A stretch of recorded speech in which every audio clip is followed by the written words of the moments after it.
All right, Shalom. I'd like to start by saying all praises to Yahweh Shem Shai and double honors to our elders at Great Millstone.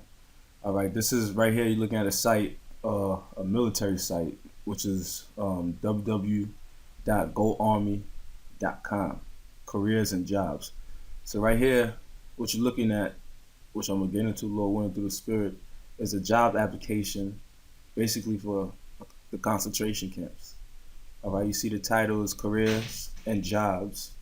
Internment Resettlement Specialist. All right.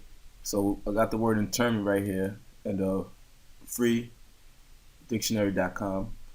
All right. Internment, noun, which a noun is any person, place, or thing. In this case, this is the internment is a place. All right. Where after the next terrorist attack, a lot of citizens of America is going to be dragged into these internment camps. And we're Lord willing through the Spirit, I'm gonna go through who are the main targets that's gonna be dragged into these concentration camps. All right, internment, the act of interning or state of being interned, especially of enemy citizens in wartime or of terrorism suspects. So since 9/11, they've been basically conditioning people with the term domestic terrorists, basically means terrorism that takes place by somebody in this country. Somebody in this country committing a so-called terrorist attack. But the real culprits in all these terrorist attacks that's taking place throughout America, these so-called sporadic gun shootings, all right, somebody trying to blow up a car in Times Square like a year or two ago, all right, the so-called white man is beyond all these so-called terrorist attacks, but they're gonna blame it on the people. All right, they need a reason to roll on people. All right, so I'm gonna go back to this website, goarmy.com. It said careers and jobs, internment resettlement specialist. All right, so basically, internment is the concentration camp. Resettlement, they're gonna resettle you they're gonna take you from your home. All right, and you're gonna be dragged into a concentration camp, kicking and screaming. All right. So I'm gonna read the overview. It says internment resettlement specialists are primarily responsible for day-to-day operations in a military confinement, correctional facility, or detention or internment facility. All right. Job duties: supervision of confinement and detention operation, external security to facilities, counseling / guidance to individual prisoners within a rehabilitative program. Basically, setting you up to go with the so-called white man's program. They're gonna have you take the chip.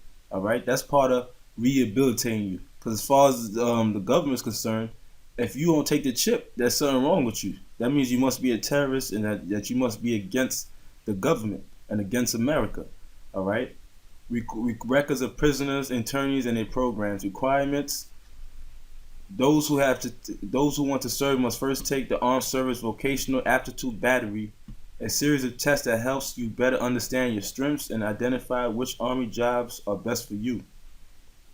All right, I'm not gonna read the whole thing. Brothers basically get the understanding that this is an actual application. All right, that you could go online and see for yourself for internment resettlement specialist. All right, basically an officer in a concentration camp. All right, so I'm gonna go to Wikipedia now. Which it says domestic terrorism in the United States. Domestic terrorism in the United States between 1980 and 2000 consisted of incidents confirmed as or suspected to be terrorist acts. These acts are considered domestic because they were carried out by U.S. citizens. All right. I'm continuing down to the definitions of domestic terrorism. The statutory definition of domestic terrorism in the United States has changed many times over the years. Also, it can be argued that the acts of domestic terrorism have been occurring since long before any legal definition was set forth. Yeah, because the government been doing this. All right, just like Pearl Harbor. All right, these are all orchestrated by the government, basically to fulfill to have a reason to do such and such. Like they wanted to go into a certain land. All right, they'll basically stage an attack like Pearl Harbor to give them right to go into the land, basically under the cloak of defending America's honor and freedom and all that bullshit. According to a memo produced by the FBI Terrorist Research and Analytical Center in 1949, domestic terrorism was defined as the unlawful use of force or violence committed by groups or two or more individuals against person, property to intimidate or coerce a government, the civilian population, or any segment thereof, in furtherance of political or social objectives. Well, it's the government that's gonna try to coerce the civilian population, intimidate you. All right. When the next attack happens, which that's what they're waiting for, to basically really come at the people of America full force. Under the current United States law set forth in the U.S. Patriot Act, acts of domestic terrorism are those which involve acts dangerous to human life that are a violation of the criminal laws of the United States or of any state, appear to be intended to intimidate or coerce the civilian population, to influence the policy of government by intimidation or coercion, or to affect the conduct of the government by mass destruction, assassination, or kidnapping, and occurring prominently within the territorial jurisdiction of the United States. All right, so I'm gonna go through. I'm not gonna read all these. Brothers want to read it, can read it. But these are some of the groups that the so-called white man consider domestic terrorists. Anti-abortion violence. All right, they consider other the name of domestic terrorism. They consider domestic terrorists. Anti-abortion violence. So if you're against abortion and you fighting against abortion, and standing up and speaking against abortion, you basically consider a terrorist. Eco-terrorism.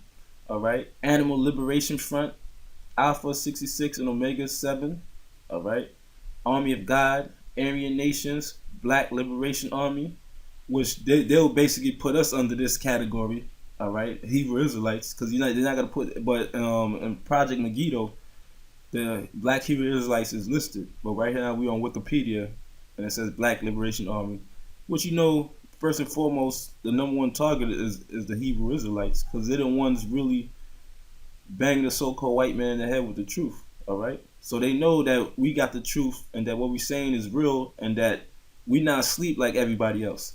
All right, so they basically know that the rest of the people, all right, is going, most of them, the majority of them is going to go right along with the program, but they know that us, the Hebrew Israelites, is going to be defiant against their agenda. The Covenant, the Sword, the Army of Lord, Earth Liberation Front, Jewish Defense League, Ku Klux Klan, May 19th Communist Organization, The Order, Phineas Priesthood, Symbionese Liberation Army, United Freedom Front, Weathermen. All right. So when you read it, you'll see why they're considered terrorists. I'm not going to read all these. All right, but when you read it, just go type in Wikipedia domestic terrorists. All right. So I'm going to go to this scripture. This is Revelation 12:12. Therefore rejoice, ye heavens, and ye that dwell in them. Woe to the inhabitants of the earth and of the sea. For the devil, the so-called white man, the deceiver, all right, how is he deceiving the people? He's staging these attacks, and then he's going after people who he know damn well had nothing to do with these attacks that they've been basically setting up. So you got people in the concentration camps right now, which we would consider Guantanamo Bay, all right, but they're gonna be straight up concentration camps throughout all America, all right. They're not gonna drag you all the way to Cuba, all right, and they'll have you in the camp torturing you and asking you information about who committed the act, knowing damn well they the ones who planned and set forth the damn terrorist attack in the first place. That's why the white man's the devil, the deceiver. For the devils come down unto you, having great wrath, because he knoweth that he hath but a short time. So this ain't talking about the spiritual demon Satan. It's talking about his physical counterpart, the so-called white man. And anybody with half a brain could see that the so-called white man is a goddamn devil, man. All right, he's the guy. He's Satan. All right, and this is only the devil will go to such lengths to basically enslave the people. All right, and part of being in a concentration camp, they're gonna be chipping people up. All right, and the scripture tell you if you take that chip, you're gonna be put to death, man. You're gonna be put to death. All right, this is Revelation 2:10. Fear none of those things which thou shalt suffer. Behold, the devil shall cast some of you into prison, that ye may be tried. And ye shall have tribulation 10 days. Be thou faithful unto death, and I'll give thee a crown of life. So this scripture is pertaining to the men in the truth. This don't have nothing to do with 2/3 or any of the other nations, because the Lord is telling us to be faithful unto death, and He'll give us a crown of life. So the devil, the so-called white man, once again, is going to cast us into prison by the Spirit of Yahweh Hashem Yahshai, that we may be tried, that our faith may be tried. And ye shall have tribulation 10 days, meaning a certain period of time. And the Most High is saying that we got to be faithful unto death, and He'll give us a crown of life. All right. So either if you die, at the end of the day, you're going to be resurrected. All right. And you're gonna sit on the right hand of the Lord. All right. And you're going to be first in the chariots of Israel. All right. And you're going to return when the Lord returns. All right. So let me get one more scripture since I mentioned it. The mark of the beast. Revelation 13. And I want to read one more article if I can find it. All right, Revelation 13.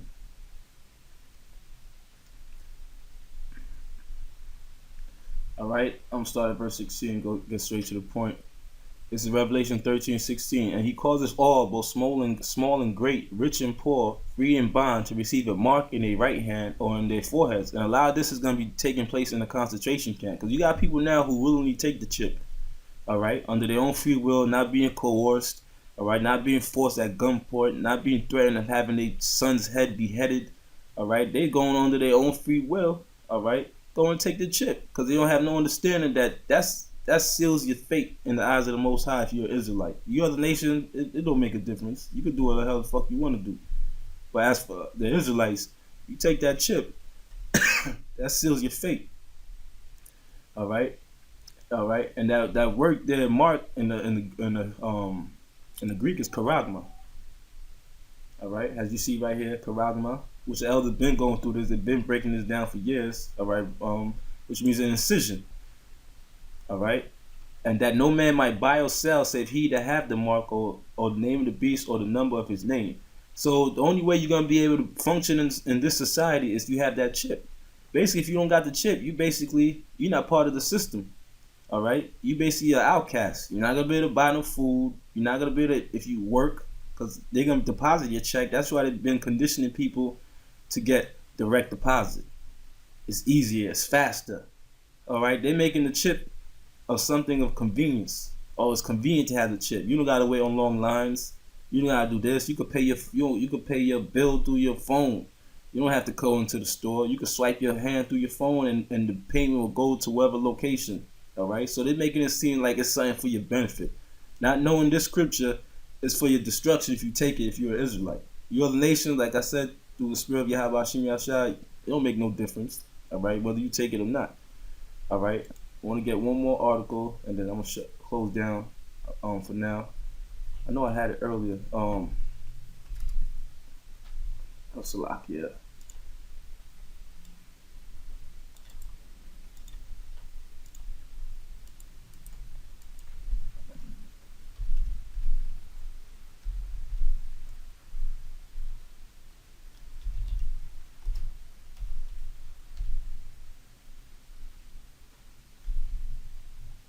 There we go. There we go. I'm gonna read this because this is basically in American history. This was a time that after World War II, you know what I'm saying, that they basically started taking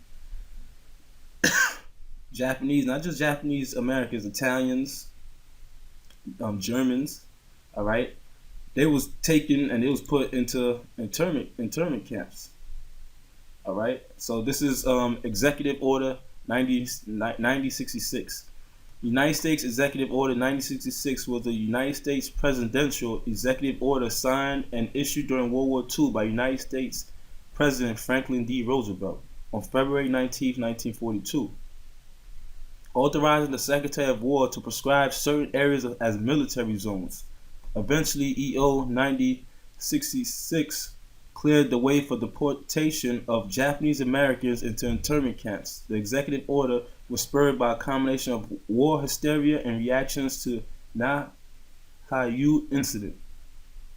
So basically, after after World War II, the bombing of Pearl Harbor, basically they say the so-called Japanese bombed it. So all the American people was afraid that the Japanese that was living in America was going to turn against them, and that they was going to join forces with their motherland, Japan, and try to take down America. That's why it says a combination of war hysteria and the actual attack that took place. All right. This is the last part I'm gonna read. Americans of Italian and German ancestry was also targeted by these restrictions, including internment. 11,000 people of German ancestry was interned, as were 3,000 people of Italian ancestry, along with some Jewish refugees. They interned Jewish refugees came from Germany, as the U.S. government did not differentiate between ethnic Jews and ethnic Germans. Jews was defined as a religious practice, so they even threw Amalekites into these concentration camps. All right, so basically, this is just a quick, overview of what already took place in America's history. All right, and they was not able to do this until they had a terrorist attack that they set up, like a script, like they got problem, action. What was it? Action? Was it problem, action, solution? Some brothers know what it is. I can't remember off the top, but they basically caused the problem. All right, problem, reaction, solution. All right, they caused a problem. They waited for the reaction of the people, so the people was all, like it says right here, in hysteria, was panicking. So they brought the solution. The solution was what? Take all people involved in World War II that they come from these other countries and put them in internment camps. So the same thing that's gonna happen after the next terrorist attack. That's gonna be a problem that whatever they do, whether it's biological, whether it's a pocket nuke, or whatever they do. All right, that's gonna be the problem. They're gonna see the reaction of the people, and the solution is put all majority of American people, beginning the ones who are part of these so-called radical groups, bring them to concentration camp, put them to death, and the ones that are with the elites program to chip them and basically make them slaves as long as they're on this earth. All right, basically a straight up slave to the elites. But the scriptures tell you that once the so-called white man establishes New World Order, that's going to be his final downfall. All right. So with that, I'm gonna say all praises to Yahweh Shimmy Al-Shai. Double honor to the others at Great Millstone. And shalom to you brothers out there. Peace.